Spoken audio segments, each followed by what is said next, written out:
उधर बिहार में विधानसभा चुनाव के पहले वोटर वेरिफिकेशन को लेकर के खूब सियासत हो रही है। विपक्ष सरकार पर वोटर लिस्ट से लोगों का नाम हटाने की साजिश का आरोप लगा रही है, तो एनडीए का यह कहना है कि वोटर वेरिफिकेशन के बहाने बिहार में घुसपैठियों की पहचान हो जाएगी।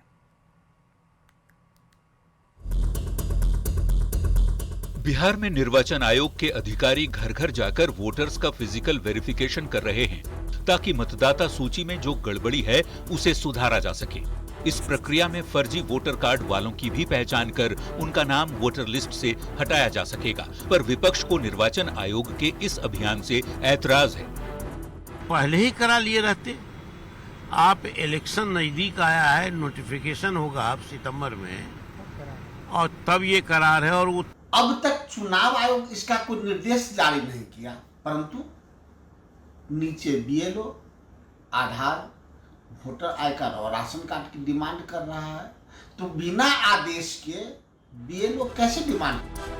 भारत निर्वाचन आयोग ने वोटर लिस्ट की निष्पक्षता और शुद्धता सुनिश्चित करने के लिए देश के कई राज्यों में विशेष गहन पुनरीक्षण की घोषणा की है। बिहार में चुनाव सबसे पहले है, इसलिए इसकी शुरुआत बिहार से की गई। आयोग का मुख्य उद्देश्य फर्जी दस्तावेजों के आधार पर मतदाता सूची में शामिल हुए अवैध विदेशी प्रवासियों को बाहर करना है, जिसे बीजेपी समय की मांग बता रही है। अब आप क्या चाहते हैं कि यहाँ के संसाधनों का उपयोग दूसरे लोग करें और यहाँ की जनता भूखी रहे, और आप उसको इसलिए कि क्योंकि आपको वोट बैंक का फायदा हो रहा है, तो ये गंदा खेल विपक्ष के साथ ही खेलना चाहते हैं। बिहार में पिछली बार विशेष गहन पुनरीक्षण का काम वर्ष 2003 में किया गया था। हर 20 साल पर मतदाता सूची की समीक्षा की जाती है। पहली बार 1965 में ये काम किया गया था, उसके बाद 1983 में और फिर 2003 में वोटर लिस्ट का रिवीजन हुआ। ऐसे में एनडीए का कहना है कि जब ये सामान्य प्रक्रिया है तो विपक्ष इतना शोर क्यों मचा रहा है। केवल सामाजिक तनाव बढ़ा करके वोट हासिल करना, वो दौर खत्म हो चुका। सद्भाव और विकास के बुनियाद पर ही वोट मिलता है।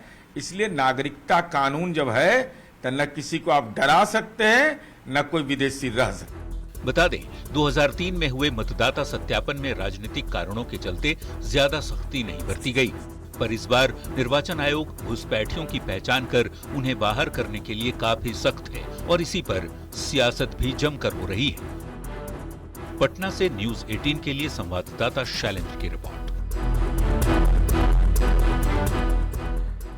तो बिहार में 13 दिनों में 37 हत्याओं की वारदात के बाद नीतीश सरकार पूरी तरह से कटघरे में है। बिहार में विपक्ष सरकार पर हमलावर है, तो नीतीश सरकार की भी तरफ से आरजेडी पर पलटवार किया गया है। रिपोर्ट देखिए।